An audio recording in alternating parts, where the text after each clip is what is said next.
Hello, I'm Lynn Jarvis, contributing editor for Across the Fence, and today we begin a journey that will take me to my seventh continent, Antarctica. We're at JFK Airport, waiting to board land flight 530 that in 15 hours from takeoff will deliver us in Punta Arenas, Chile. Traveling with me is Barbara Baker from Marlboro, New York, who will keep a journal to help write the script, and our Spanish-speaking friend Marco Ayala, who will help us communicate down there, and on our return will edit the video into the show you are now watching. Let the adventure begin. 11 hours from New York City, we were elated to exit the plane in Santiago for our connecting flight to Punta Arenas. For reasons never fully explained, our luggage didn't make it to Santiago, and with the complications, we missed 2 flights trying to find it.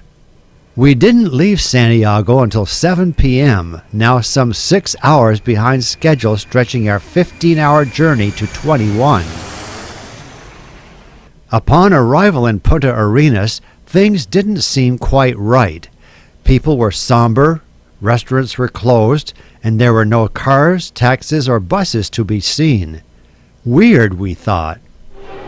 We've just arrived at the Punta Arenas airport, and we're caught in one of those traveler's nightmares. It seems that the airport has been closed down by some strikers who are protesting an increase in propane gas prices. Everything's shut down. They've blocked the road, so it looks like we're going to stay here for the night. And that's just what happened, along with many other worried travelers who were in the same predicament. As the night dragged on, we learned that the Chilean government ordered natural gas prices to be raised by 18%. The locals were caught by surprise and quickly organized a peaceful protest, and in solidarity, they closed their stores and halted transportation, both land and sea, shutting down Punta Arenas. This part of Chile is cold year-round, and so large an increase would create financial hardship for many. And the straw that broke the camel's back, most of the country's natural gas is mined right here in the Punta Arenas area. Feeling trapped, I managed to call the U.S. Embassy in Santiago and was told representatives were on their way. As promised, Lee and Victoria arrived and established a crisis center. They proposed 3 options: go home, wait for the strike to end, or walk to town. All morning, rumors spread about a bus that would come to our rescue, and we waited outside the airport. 12:30 p.m. arrived and no bus. With the prospect of spending another horrendous night at the airport, we decided to start the 15-mile walk to town. Whoever invented suitcases with wheels, bless you. It was a beautiful day for a walk, and what an amazing sight to see so many people, young and old, making their way along the road that stretched as far as the eye could see. Tractors and trailer trucks were used to establish 5 barricades along the road. With apprehension, we approached the first one. No problems, we just walked through and continued on our way. There in the distance was our destination, Punta Arenas. Would we ever make it? Just then our luck began to turn. The first of 2 locals stopped to give us rides. They could not cross the barricades, but their help cut our walking time in half.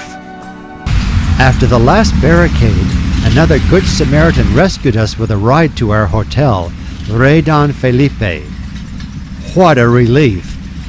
After a quick dinner, we slept long and sound after 36 hours of sleep deprivation. Well, obviously things didn't go quite as planned.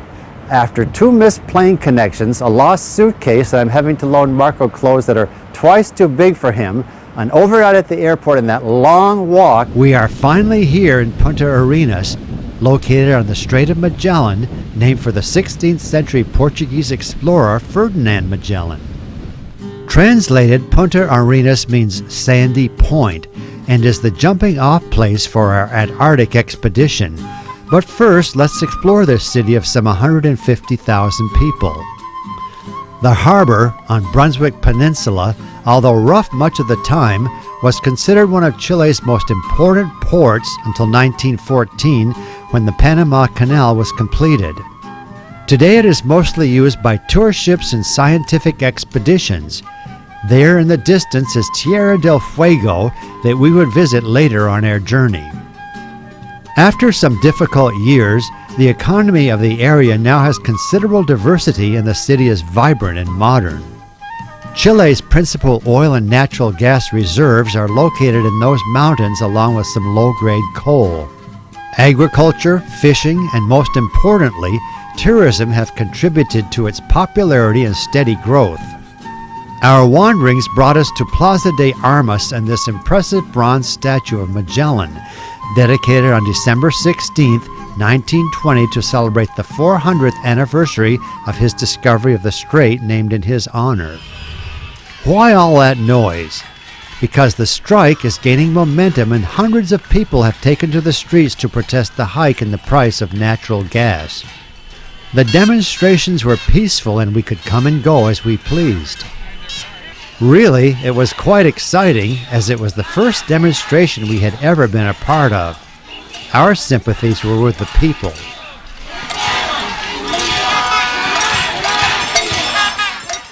The rally was close to the park, so we didn't have far to go for shopping.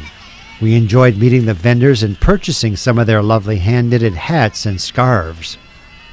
Being in penguin country, many of their items featured them in all shapes and sizes. Several varieties of stuffed penguins were available, with their happy faces on shirts, hats, vests, sweaters, and scarves. Unlike other countries, there was no pressure to purchase, and with a dozen booths, we enjoyed taking our time to find exactly what we wanted. After our 2 days in Punta Arenas, we were rested and excited to meet some of our fellow travelers at an evening briefing led by Pascal Tacoen, our tour host. We would be leaving early the next morning to catch our plane to Antarctica. She went on to tell us to wear our heaviest clothes for the morning departure. So you get the trousers over the boots, okay? And then, so it depends how many layers you want. Onion style, 1-2 layers, fleece. Puede vestirse como diferentes capas según lo frío que tiene. Aquí el pantalón arriba de las botas. So like this. Since the strike was still on, if asked where we were going, we were to say, back to Santiago. That left us a bit apprehensive, and as it turned out, we had every right to be.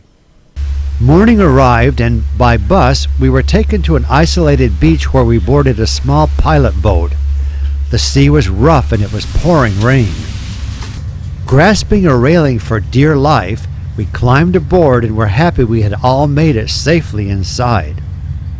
We soon learned that Pascal was a tough French lady. Another part of her job was helping get all of our luggage aboard. Despite the ordeal, our oldest traveler, 76-year-old Francesco Sirignoni from Milan, Italy, kept a smile on his face as the boat rocked and rolled. None of us were prepared for a water approach to the airport, and it wasn't long until most of us were seasick. Heads down and eyes shut, we were told. The hour aboard the small boat finally passed, and with Pascal's help, who was barefoot in the cold water, we jumped the waves to shore. Then all the luggage was brought to the bus that eventually came to bring us to the airport. Wet and cold, it was a relief to be on firm ground. 3 cheers to the Antarctica 21 crew for getting us through yet another unplanned adventure. Our 2-hour flight took us to King George Island, part of the Antarctic Peninsula on the Fildes Peninsula. The rain had stopped, but it was still very windy. After all we had been through, we were elated. Everyone documented the arrival with photos and video. After the celebration, it was a half-mile walk past Frey Station to reach shore. The research station is an important Antarctic base for Chile, and with its short airstrip, serves as the only means of transport for other nearby bases from China, Korea, and Poland.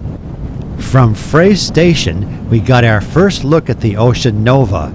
our home for the next 6 days, it looked very small in the howling winds of the Antarctic Ocean. Built in Denmark in 1922, with an ice-strengthened hull to sail the ice-clad waters of Greenland, we were told that it was a sturdy and safe vessel for our upcoming expedition. It had better be, we thought, as we waited in the harsh wind to board zodiacs that would transport us to the ocean nova. For your information, the government backed off on raising the price of natural gas and, ironically, the strike ended about the time we boarded the ocean nova.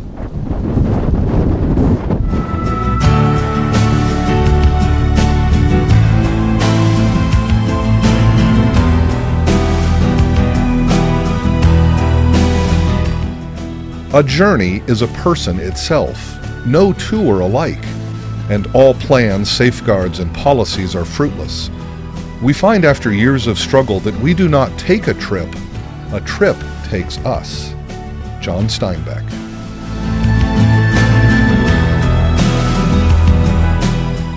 We are at the end of the world, as close to heaven as the living can be, feeling the spirit of many brave souls who perished here, fighting against the relentless forces of nature in the spirit of humanity. Carolyn Mickelson, first woman to reach Antarctic continent.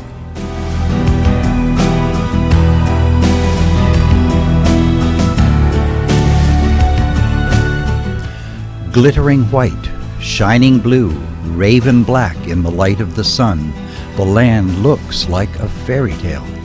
Pinnacle and peak, crevassed, wild as any land on our globe, it lies unseen and untrodden. Ronald Amundsen, first man to reach South Pole. Fossils of ferns and palm-like trees found beneath the ice here, in the Punta Arenas area, and in Tasmania show evidence of continental drift, and it's quite possible that millions of years ago, these regions may have been joined together, creating a supercontinent known as Gondwana Land. The Antarctic has, by far, the coldest climate on our planet due to two factors in geological history. One is its drift towards the South Pole, and the other is the opening of a channel between South America and the Antarctic Peninsula, now known as the Drake Passage, with its powerful currents that block the warm Pacific and Atlantic waters from reaching this far down. Mean temperatures in the interior during August, the coldest month, range from -40 to -70 degrees, but here on the peninsula they average a balmy -5 degrees. Antarctica is the driest continent on Earth with 2 inches of accumulated water a year, and is the world's driest desert since the extreme cold freezes water vapor out of the air. Even here on the peninsula, we were aware of this phenomena as our skin became dry and some experienced nosebleeds. Ice covers 99.6% of the continent, and its ice sheets contain 70% of the world's fresh water. The sea around Antarctica freezes every winter, forming a layer of ice 3 to 10 feet thick and extending up to 120 miles offshore. This is called fast ice. As temperatures moderate in summer, fast ice breaks apart and forms ice floes that are moved around by currents until they pile up and cover large areas called pack ice. Icebergs, however, are simply pieces of ice of all sizes which have broken off ice sheets or glaciers and float in the sea. 2/3 of their volume is usually below the water, making them particularly dangerous for ocean navigation. This iceberg has a natural arch, but not safe for us to pass through. Along with its remoteness and spectacular scenery, it's the penguins that draw visitors here. They are flightless and wobble over the slippery rocks and snow using their wings for balance. In water, however, they are like torpedoes and swim through the cold water with great joy. Many varieties of seals survive here, like the Weddell. They are the largest and fattest and can live the furthest south of any other mammal. On Dalman Bay, we saw more whale tails than we could count. At least a dozen humpback were feeding on krill, a close relative of the shrimp, and these huge creatures can consume up to a ton a day. If you have enjoyed what you've seen today, join us tomorrow when our adventure in the coldest and most remote part of the world continues right here on Across the Fence. In Antarctica, I'm Lynn Jarvis on beautiful Paradise Bay, and thank you for watching. For a video copy of today's program, call toll-free 1-888-ATF-3430. Across the Fence is brought to you as a public service by University of Vermont Extension, the Vermont Agricultural Experiment Station, and WCAX-TV.